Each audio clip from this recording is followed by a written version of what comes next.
credibility is not going to come any of the stuff that you're doing. It's going to come from your supposed understanding of their scenario. Welcome to the Win-Loss Show, where we discuss why B2B companies like yours win and lose deals. Here at Closed, we've conducted tens of thousands of buyer interviews for hundreds of different companies, and we've uncovered what drives your prospects and customers to buy, not buy, or even churn. In each episode, we'll explore things you can do to help you identify and double down on your strengths, improve your weaknesses, and ultimately create more revenue. I'm Trenton Rumpf, the head of marketing at Closed, and joining me today is Will Allred, the co-founder of Lavender. Will, thank you so much for joining me. I've seen a lot of your LinkedIn content. I went to our sales team and said, hey, I'm looking for somebody to help me with this problem. A bunch of them said, Will Allred is a great voice about that. And then a couple of other people I've interviewed, like Nate Nasrallah, they mentioned you as well. So I think you're doing some Nate's great awesome, things. by the way. Nate I love is Nate. being alive literally yesterday. Oh, great. Yeah, so we went deep Yeah. on mid-funnel email. He's really good. He's very, very good. He's very good. And I think they're building a pretty cool tool as well. Well, Will, I'm going to give you a second to introduce yourself and talk a little bit about Lavender. But before I do that, I want to set the stage and talk about the problem that I want you to help us solve today or give people ideas on. So at Closed, we are the experts in win-loss analysis. And we interview buyers all day long and ask them, why did you buy or not buy certain products, tools, software, etc. And one of the things we commonly ask them about and see in our data is the general approach that the sales rep had. Like, were they too pushy, or did they carry the process really well? Did they follow up in a good manner, or was the follow-up like really aggressive and made me kind of hate working with this person? All of those different kinds of things. So what I wanted to dive in today with you is, I know you guys are experts with Lavender and you personally on how to do really, really, really good cold outreach in email. So I'm going to stop there and let you tell us what Lavender does and tell us a little bit about your methodology.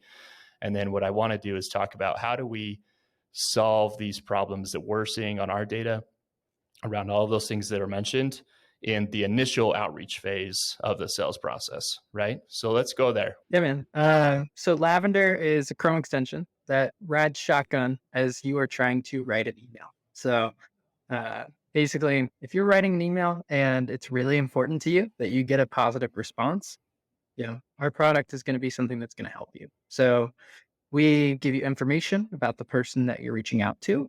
We've got a whole personalization suite baked right there into your inbox. We've got a writing assistant. It's going to make sure that you not only come across the way that you want to come across, but you come across in a way that's going to be easily understood, read, and more readily replied to. But we've also got like coaching and data analytics for teams to help make sure they understand what's happening across the inbox. So awesome. A lot of data that we generate is applied back into the content that I post online. So you mentioned like the team mentioned me. It's like, I wouldn't be where I am without the data that we're generating at Lavender. And so I post a lot of really hopefully helpful content around what does it mean to write well, particularly within a business context, particularly when it comes to cold emails, the most popular use case. Mm-hmm. So one thing I've seen a lot is the head of marketing at Closed or other places is I get a lot of cold outreach. It's probably and I'm also, it's a little bit tough to keep up with. And I actually, my first job in tech was an SDR. So I have a ton of empathy for that role. And I would love to like respond to everyone and either tell them, hey, and I see people doing that. Like I know Kyle Coleman at Clary is really good at like coaching and responding to people. I don't know how he finds the time to do it, but he's very, very good at that. So maybe I need to do a little bit better job there. But what I see sometimes I see like a mix of emails, right, on the cold outreach. I see some stuff that teaches me something that's helping me solve a problem. And then I see other random stuff that's literally like, I think you're just in a cheap way trying to get my attention. Mhm. And they'll send me a meme or a GIF or something like that, and I literally have no idea what the company does, other than like, oh, cool, you sent me like the meme from the Narcos show, uh, you know what I mean, or Great something like one to that. bring up. That was top of the list. Yeah, exactly. So and in our data, like I said, one of the big buying decision drivers for buyers is that they trust and they see a level of professionalism and expertise from sales reps.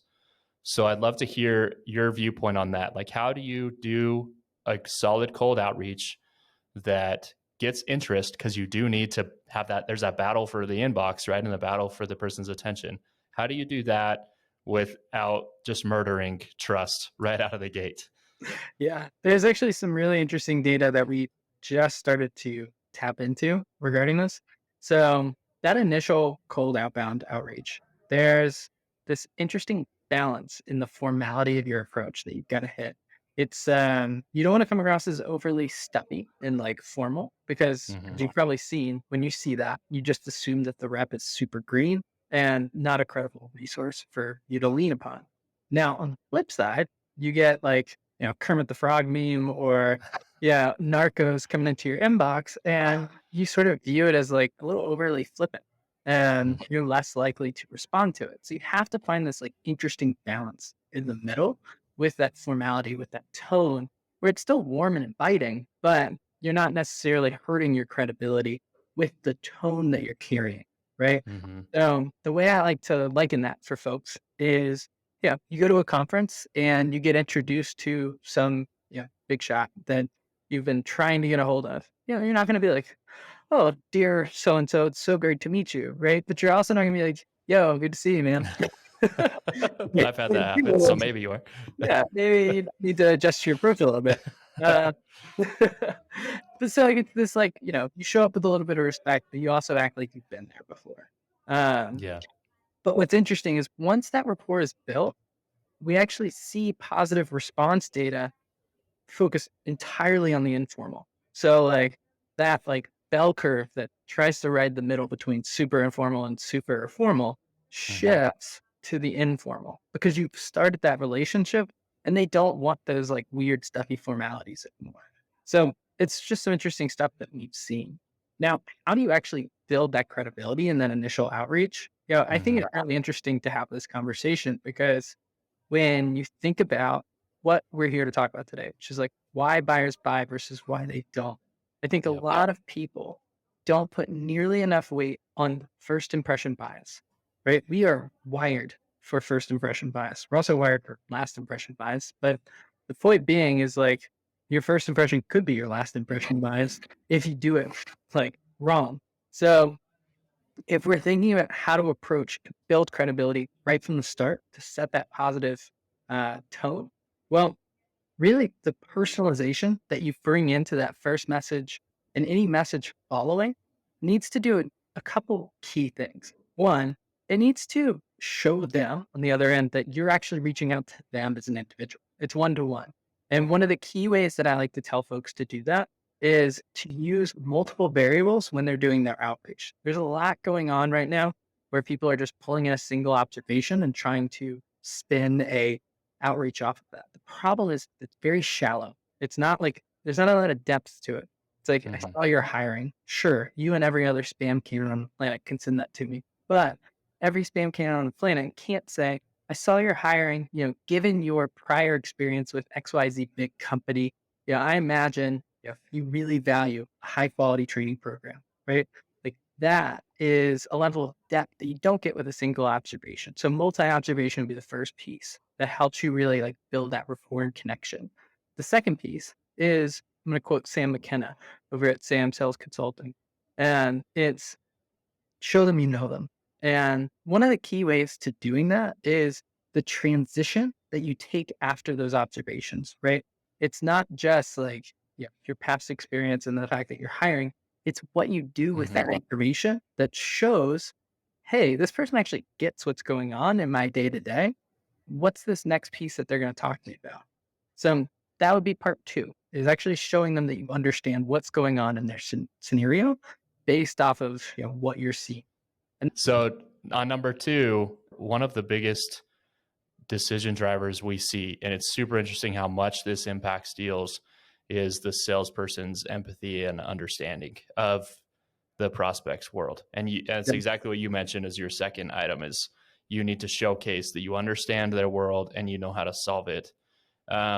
So can we dive a little bit more into the tactic, like the nitty gritty into that? And how do you coach people to do that in their email? Is it like a one liner that's like, hey, I know running a marketing team is hard. Like that doesn't seem like it's good enough.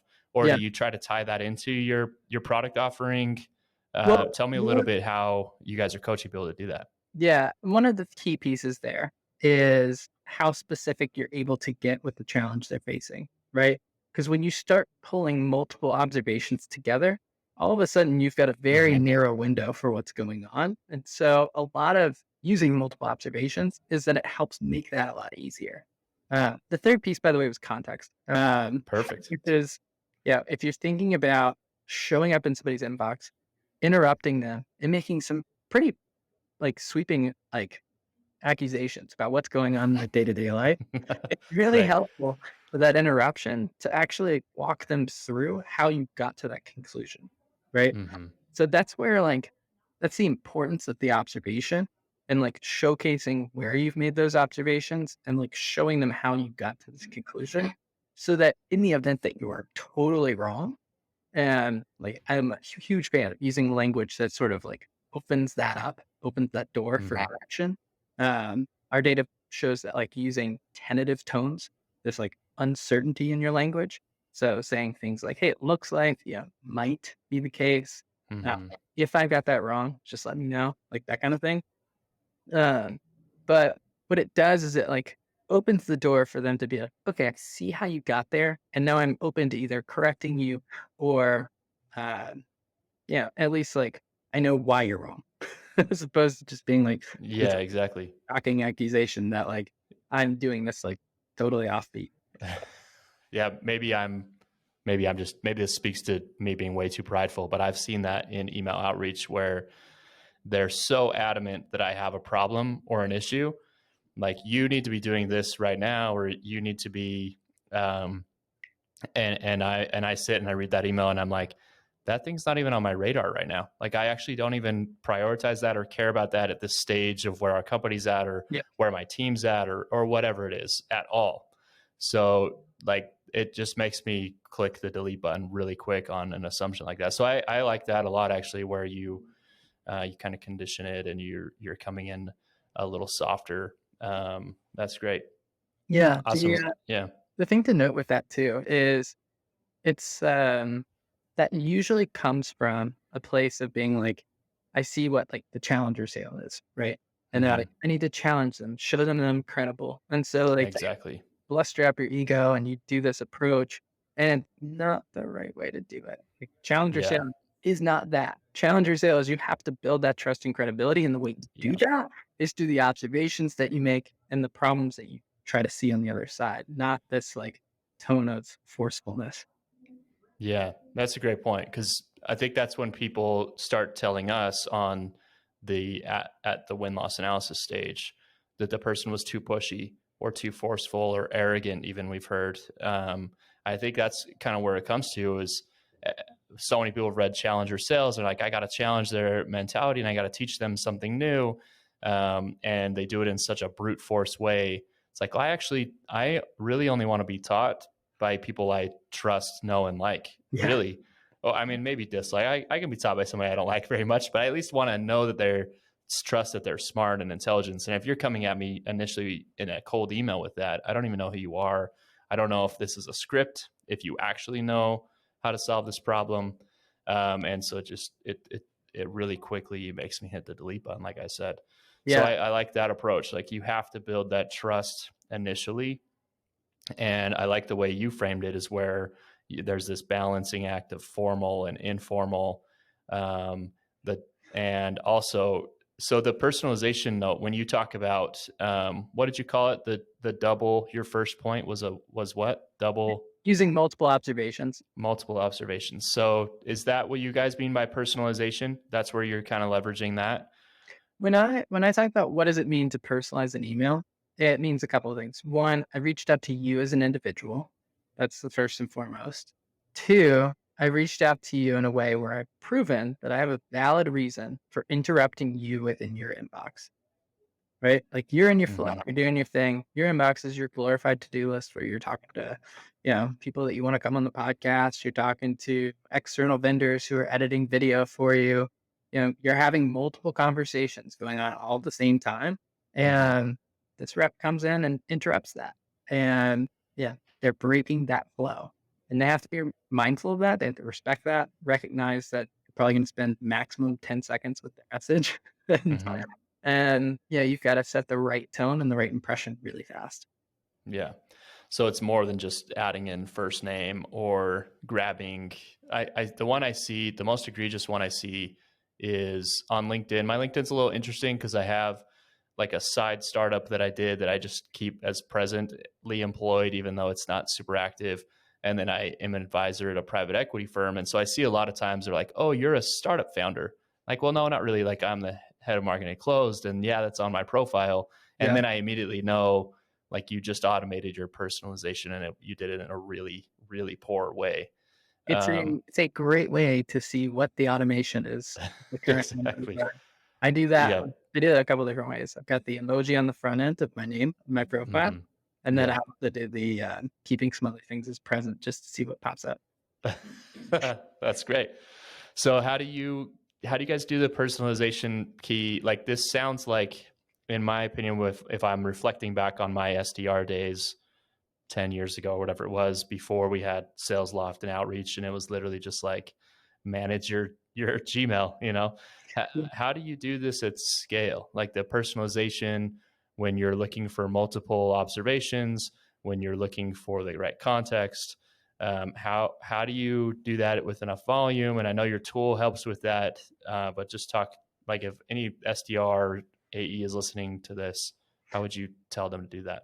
Yeah, the first thing I would tell them to do is build their process, which, kind of boils down to a pretty simple truth, which is like, if you're reaching out to a particular person, you should know at every step of the way where you're going to click, what you're looking for, how you're going to use it. Like, that's what it means to have process. And so it's like, oh, I'm reaching out to a VP of marketing. That means I'm going to go to their LinkedIn profile. I'm going to look at past experience. What I'm looking for is like interesting nuance between the places that they work, that jump over to the company page, see how it's grown. Like there's Hmm. a place and everything has a purpose, right?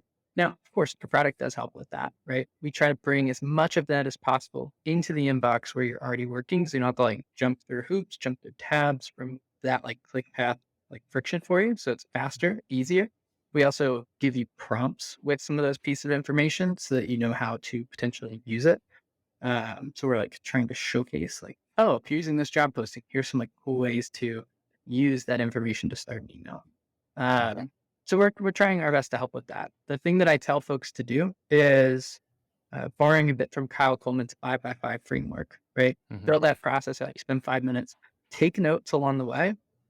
And like you'll have like, yeah, you can actually use Lavender's little notepad. You'll have like all your little notes about this person, their company, everything that's going on. And then you can just be like, oh, okay, I can blend those two together and start a really interesting conversation around training and development. Awesome. So does your tool, you said it's a Chrome extension. So when someone opens LinkedIn, is it pulling information there? So we're How not is it pulling scraping, that yeah. information? So we're not like scraping LinkedIn. Yeah. We have a version of it that can sit on top of LinkedIn to say help you with some copy editing. But whether you're in SalesLoft, Outreach, Gmail, Outlook, we're baked right into that native experience where you're writing. So you don't have to, say open up Lavender to start typing your emails out, copy and paste it in. It's just Hmm. where you're already in flow. Gotcha. That's awesome. That's cool. So one of the other ones I wanted to talk to you about a little bit is, we see a lot of times deals are lost because they didn't realize they never had the right influence or access to a decision maker. So help me understand, if I'm sitting there trying to do cold outreach, or I'm in the initial phases of my outreach, maybe I've gotten a response. What are some of the ways that you guys help people understand if they've got that right access, or what are some ways that you're coaching people to, okay, you've got somebody responding. Like this happens quite a bit at Close right now, just to share another example where people will send people on my team like a Sendoso gift. They'll send them brownies or like cookies, in the hopes that like I'll see that they took care of somebody on my team, and then they come and email me after, and they'll be like, "Hey, I hope you noticed that we sent your team brownies." Like that's how it's almost like this quid pro quo. Like, "Hey, I fed somebody on your team brownies. You better take a demo, right?" And it almost gets me. It almost does every time, because I'm Yeah. like, okay, yeah, you totally did do that. But if the brownies were bad, then I definitely don't respond. But so what are some things you guys help people with in their cold outreach process Yeah. to enable them to get in with decision makers, right? Which, by the way, um, Kyle Coleman actually did a fantastic post about a great way to approach this. So like Sendoso is actually a client of ours. Like I'm a huge fan of what Yeah, they do, big me fan too. of like what that opens up for a lot of teams. Kyle is like, I get a lot of like, requests for gift cards for meeting and stuff. He's like, I don't need it. Right. Yeah, yeah, Instead, the best way to approach me about that would be, hey, who in your team would appreciate this? And send it. yes, Right. Like yes. you would immediately be like, oh, cool. You made me the hero. I get to be the Mhm. cool guy at the office who's like, who wants brownies first under your life? That's and, awesome. So and I you just need to also, change my method. Yeah, and you that's great. also, you also ensure that the person who wanted the brownies most got the brownies. So like, Yeah. it's a win-win for everybody. Now, that's it. Where are we going with that? Because I totally got sidetrailed. Yeah, no, that's perfect. So what I'm asking for is what are some outreach Yep. best practices to get in with the decision maker, or once you've got access to somebody, how do you leverage that to make sure you have the decision maker? So here's the thing. Most teams, the way they operate is they pull a lead list out of, their Zoom info, their Seamless Mhm. account, and they plug that list into a cadence or a sequence, and they run them through, right? Yep. They don't get a response, and they're like, oh, I guess that account's just not ready, right? Uh, Right. the best of the best that I'm seeing right now, what they do is they say, instead of like looking at it from a lead list, they're saying, I'm going to look at this as an account. And so they'll pull a list of people from an account who have a certain title. They'll also pull a list of other people with certain titles from that same account. And they'll do that like multiple layers of the organization. And what they'll do is they'll do a little bit of like below the line selling, being like almost acting like an investigative journalist, right? Um, yeah, like something we'll do, like, hey, BDR, like curious, like, how's your team approaching personalization right now? Would you say that the firm's more focused on like volume, right? You're just asking questions, trying to like peek Mhm. information and be like, how can I be helpful, right? uh, offering up coaching sessions, been like a really easy way to just be like, give first to those people who are in the trenches. Mhm. And it doesn't have to be something that you can just be sending somebody a really cool, helpful article or something like that. Um, Mhm. Now, That's great. most people would lean on sending their own helpful article. I would challenge you to send a third party helpful article so that you're like, hey, like, this is totally not biased. I'm just trying Oh to yeah. now, again, don't need to be personalized. Yeah, I'm actually trying to help. Yeah, it actually needs to be like true. So it's like, hey, I saw this about the org, right? Or I saw the organization is focused on X, like thought this might be helpful. Those kinds of things that really stands out for Mhm. people on like the bottom, or below the line of purchasing power. And then as you learn stuff at that level, you can take it up to the top and you can start to have way more informed conversations, right? So if like somebody came to you and like, hey, I was talking to Will and it mentioned that y'all are using Riverside as your podcasting platform. Yeah, super curious. I've heard some good things and some bad things, but yeah, would you be open to considering another option? Right? Yeah, that kind of approach. I'm nothing against Riverside or anything, but I'm like, yeah, like that kind of you'd be like, oh, one, they did their homework. Two, like it's not like this aggressive approach. And like you're building credibility by saying like something really casual. It's like I've heard good things, I've heard Mhm. bad things. Yeah, that's great. Um, awesome. Well, I think we've covered a lot of the things that I've taken notes on and wanted to talk to you about in that world. Like I said, again, of building trust and showing you're a professional, showcasing some knowledge and expertise, all kind of within the initial outreach phase, right? Yeah. Um, and I think your answers have been spot on. And it sounds like I need to go talk with Kyle Coleman a little bit more and maybe have him on the podcast. He's awesome. Anything else you'd like to? Yeah. I've been really impressed with Kyle. Anything else you'd like to add, Will, before we sign off? Yeah. Let's see. I think there's a couple pieces. I would add, some of the rules for cold email that apply to cold email don't apply on LinkedIn, right? The notion that you can get Mhm. away with even like a soft pitch on LinkedIn is starting to evaporate as people erode that trust there. And so you just need to be more focused on Mhm. starting conversations, um, as opposed to taking more of that journalistic approach, as opposed to like the hey, I want you to check out my software kind of approach. I think the other thing to call out is, just again, credibility is not going to come any of the stuff that you're doing. It's going to come from your supposed understanding of their scenario. Those would be two things I'd Yeah. pull out again. Yeah, I'll double down on that second one. Yeah, I've been blown away when we look through our win-loss data at how impactful that, like I said, the sales reps' empathy and understanding of the buyer is. There's been some times where that decision driver has kind of overpowered some of the product limitations or things like that, all simply because the buyer has this feeling that that company is going to innovate their product roadmap. They understand my world so well that, like, I know eventually they'll solve this problem even better for me, and I'm Yeah. going to sign up for them with them right now and take that journey with them.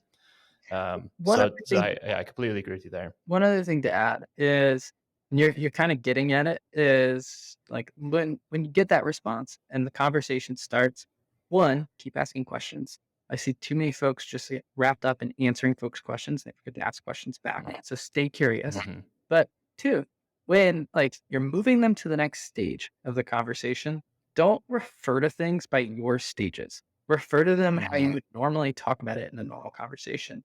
I always find it so odd when somebody's like, "Cool, we can jump on a discovery call together." Like, "Oh, Right. I can't wait to get irrigated." Or like, Yeah. yeah, Yes. the notion of like, we're gonna jump on a demo call. Like, I have a very strong preconceived notion of what that's about to be versus Mhm. like, we can jump on a call and have a conversation about like how you can use the product, and I can even show you a few things around the product itself. Like, that right there is such a more Yeah. open way of talking about it that, again, makes the person on the other end not feel like they're in some sales cycle. Yeah, I think that's great too, because then you can actually personalize the sales cycle. Because if you're so set in the processes, discovery call, or even before that, qualification call, discovery call, demo, and you get on that first call, and the person's like, "I've been following you guys forever, and I'm ready to buy. Like, I Mhm. know that you guys are great. Like, let's do this." Uh, then you're like, "Well, wait, I still need to qualify you." So then you still go through the Yeah. qualification steps, Yeah. and then after that you're like, okay, let's do discovery. Like, wait, this person's ready. Like, they want to move faster than this. And I know there's some, careful thought that needs to go into just jumping the gun like that and not doing a good discovery. And then when you do demo, you actually don't prove value because you didn't do good discovery.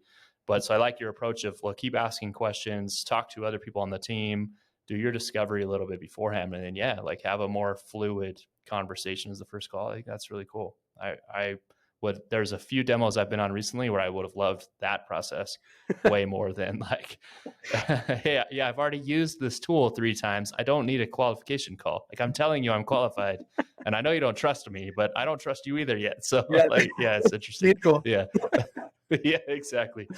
Oh, Awesome. Well, yeah. Thanks again for having well, me on.